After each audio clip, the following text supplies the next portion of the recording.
하나님 말씀입니다. 오늘 욥기 제31장 5절에서 8절까지입니다. 만일 내가 허위와 함께 동행하고 내 발이 속임수에 빨랐다면 하나님께서 나를 공평한 저울에 달아 보시고 그가 나의 온전함을 아시기를 바라노라. 만일 내 걸음이 길에서 떠났거나 내 마음이 내 눈을 따랐거나 내 손에 더러운 것이 묻었다면 내가 심은 것을 타인이 먹으며 나의 소출이 뿌리째 뽑히기를 바라노라. 아멘. 욥이 세 친구들과 이제 세 가지 사이클을 통해 대화를 마치고 이제 28장에서 지혜에 대해서 그리고 29, 30, 31장에서 이제 그가 독백을 통해 하나님께 기도를 드리고 또 아뢰는 것입니다. 지금 이 시간 그가 말합니다. 내가 만약 허위, 즉 거짓과 함께 동행하고 내 발이 속임수에 빨랐다면, 보통 세상 사람들이 살아가는 그런 방식을 그대로 따르고 살았더라면 하나님께서 내가 어떠한지 공평한 저울에 달아서 나의 온전함을 아시기를 바란다 그럽니다. 혹시 내가 다른 사람들, 하나님을 믿지 않는 사람들, 예배를 드리지 않는 사람들과 별로 다르지 않게 똑같이 살았다면 하나님께서 좀 확인해 주시길 바라는 것입니다. 그런데 사실 세 친구들이 생각하고 하는 것처럼 욥은 그렇게 허위와 또 속임수가 빠르지 않았습니다. 그들은 어떻게 해서 그렇게 욥을 오해하게 되었습니까? 그가 망한 것, 하나님께로부터 여러 가지 고난을 당하는 그 모습을 보고 저거 죄가 없이야 저럴 수가 있는가? 무슨 죄가 단단히 아주 큰 죄가 있어. 이렇게 추측을 하고 그리고 단정까지 내리게 된 것입니다. 그 왜 그런가 하면 굴뚝을 보면 연기가 올라오지 않아요? 그러면 그 집은 불을 떼고 있는 것입니다. 불이 있어야 연기가 올라오죠. 그래서 불은 원인을 제공해주고 연기는 그 결과다. 꼭 이렇게 생각하는 것입니다. 뭐 콩을 심었으면 콩이 나지 팥이 나겠습니까? 그런 의미에서인데, 그런데 이 세상 살아가는 삶의 원리는 꼭 그렇지는 않다는 것입니다. 특히 사람의 사는 방식이 그렇습니다. 악한 일을 행하면서도 사람들의 존경을 받고 선한 사람인 척 할 수도 있고요. 반대로 선하고 착하고 진실되게 사는 사람인데 하는 일이 잘 풀리지도 않고 어려운 일만 당하고 고생 많이 하고 그러다가 참 안타깝게 세상을 떠나는 수가 있는데, 그런 이 현실, 다시 말하면 콩을 심어서 콩이 나고 불을 떼서 연기가 나는 그런 원칙에 맞지 않는 그런 삶의 모습들을 욥은 말하고 있는 것입니다. 한마디로 말해서 내가 받는 고난은 꼭 내가 이 고난을 받을 만한 죄를 지었기 때문이다. 그렇게 말할 수가 없다는 것입니다. 더더구나 그는 자기가 죄인인 것은 분명히 인정하지만 그러나 하나님께서 명령하시고 또 허락하신 그 예배를 통해서 하나님께 예배한 모든 그 예배를 통해 죄가 사함받은 것을 또 그는 확신하고 있습니다. 인간이 얼마나 온전할 수 있고 얼마나 완전할 수 있습니까? 하나님께서 눈동자같이 이제 보시고 그리고 지켜보시고 침 삼킬 동안도 놓지 않으시는 분이신데 뭐 우리가 하는 일 좀 놓치고 몇 가지만 보시겠습니까? 다 알고 계시죠. 그런 다 아시는 하나님께서 평가하신다면 하나님 앞에 누가 거룩하다 할 수 있고 누가 완전할 수 있겠습니까? 안 되죠. 그런데 욥은 지금 말합니다. 하나님께서 공평한 저울에 만약 나를 달아보신다면 그리고 내가 온전하다는 것을 아실 수 있기를 나는 바란다고 그렇게 말하는 것입니다. 사람들은 나를 오해할지라도 하나님은 나를 이해하시기를 진심으로 바라는 것이죠. 하나님께서 보실 때 나는 그래도 완전하다, 이 정도의 자신감이 있는 이 욥인데요. 얼핏 보면 교만하기 이를 데 없고, 얼핏 보면 그가 그러면 그렇게 온전하다고 주장하면 그러면 온전한 사람을 이렇게 고난을 주시는 하나님은 온전하지 않으신 분 아닌가? 그가 자기의 의로움을 주장한다면 그로 인하여 하나님께서는 의로운 자를 치시는 불의한 하나님이 아닌가? 이렇게 친구들은 생각할지 모르겠습니다. 실제로 그렇게 생각했습니다. 욥 너는 굉장히 말하자 그러면 불경스럽다. 하나님에 대하여 너가 어찌 그렇게 할 수 있는가? 하나님의 판단은 정확하시고 하나님의 평가와 그리고 하나님께서 내리신 벌에는 실수가 없으신데 너에게 그러면 실수하셨다는 말이냐? 너를 실수해서 아차 잘못했구나 하고 하나님께서 너에게 내린 그 벌을 후회하고 계시다는 말이냐? 하나님은 완전하지 않다는 뜻이냐? 이렇게 친구들이 따지면서 욥을 몰아세우고 있었던 것이죠. 그러나 욥은 친구들에게 말합니다. 나는 내가 죽을 때까지 나의 온전함과 나의 의를 놓지 않을 것이다. 하나님께서 나를 내 죄를 씻으셨다. 온전케 하셨다. 이것입니다. 욥은 내가 하나님 앞에 의롭다고 주장하는 것이 그것이 하나님의 의로움을 부인하는 것이 아니다. 의로우신 하나님께서 어떤 때는 복도 주시고 어떤 때는 화도 주시고 어떤 사람에게는 주셨다가 또 어떤 사람에게는 그걸 가져가시기도 하는 하나님의 전적인 자유가 있으시다. 그것을 말한 것이죠. 1장에서도 2장에서도 그렇게 말하지 않았습니까? 네, 그런 점에서 오늘 욥은 자기의 온전함을 주장하면서 그것이 하나님의 온전하지 않음을 반대로 증명하는 그런 것이 아니라는 것을 지금 말하고 있는 것입니다. 만약 내 걸음이 길에서 떠났거나 내 마음이 내 눈을 따랐거나 내 손이 더러운 곳이 묻었더라면 내 걸음과 마음과 또 내 손에 여러 가지 불의함이 있었다면 그렇다면 내가 심은 것을 타인이 먹고 내가 심었으면 내가 먹어야 되는데 다른 사람이 먹게 될 것이고 나의 소출이 뿌리째 뽑히기를 원하노라.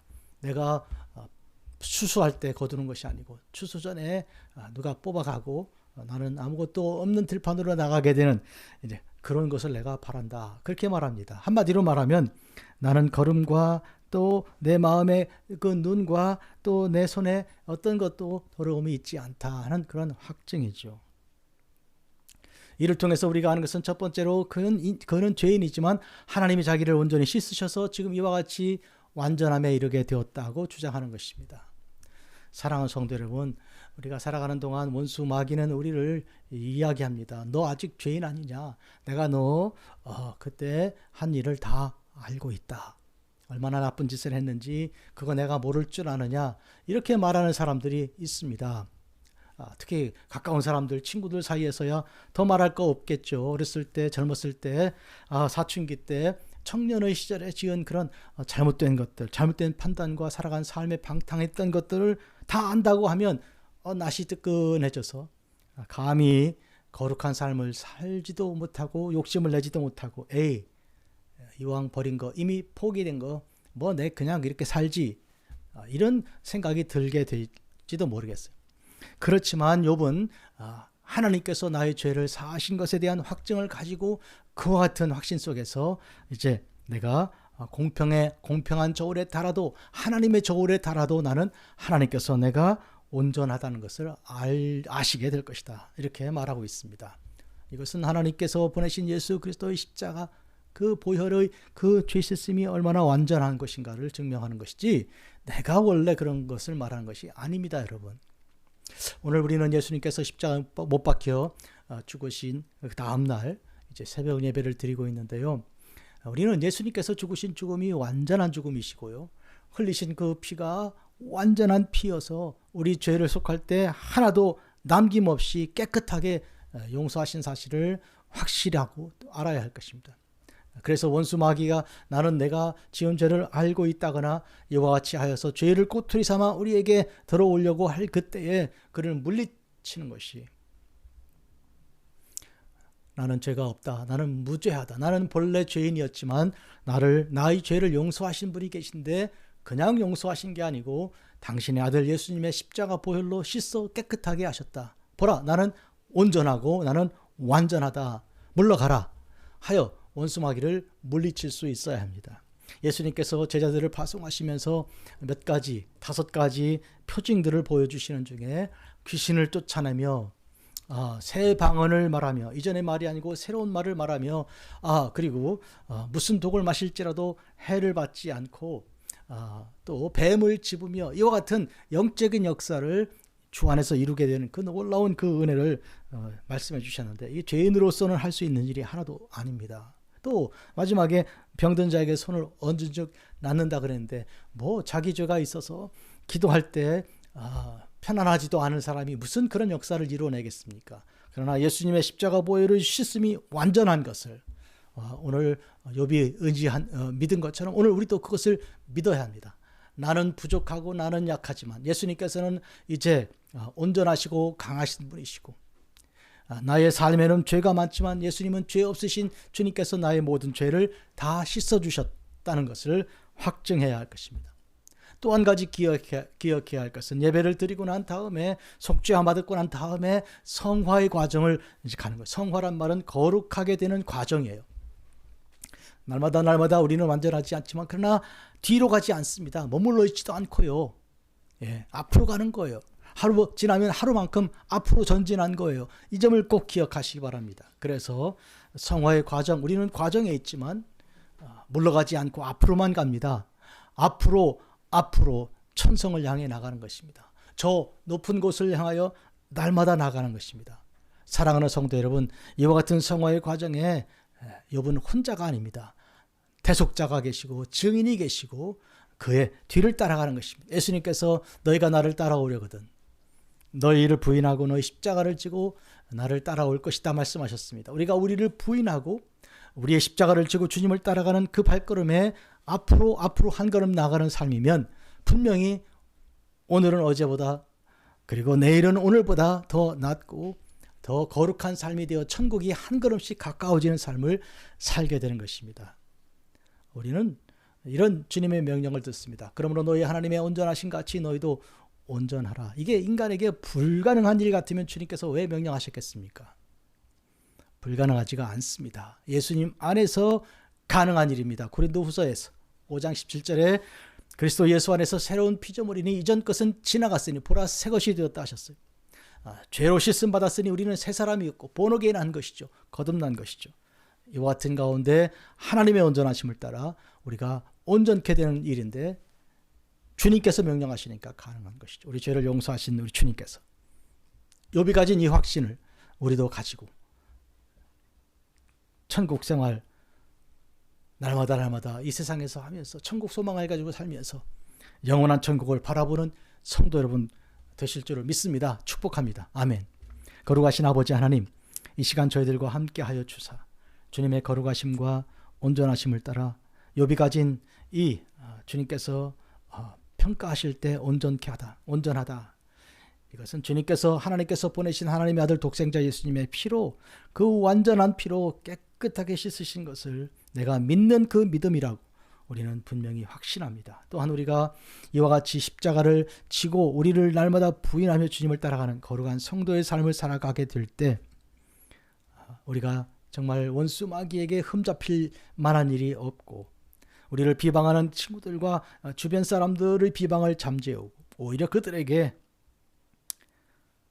비방거리가 되는 대신 증인되어서 예수님의 복음을 증거하고 전파하여 그들로 하여금 우리와 함께 찬양하게 하는 그런 변화시키는 역사 나타나게 하여 주옵소서. 끝내 욥의 친구들이 욥과 함께 예배를 하나님께 드렸던 그대로 우리가 이제 비방을 잠재우고 그들이 쏘아대는 그 이제 독한 것을 마실지라도 해를 받지 않고 도리어 그들을 치료하고 회복시키는 하나님의 종들 되게 하옵소서. 예수님의 이름으로 기도합니다. 아멘.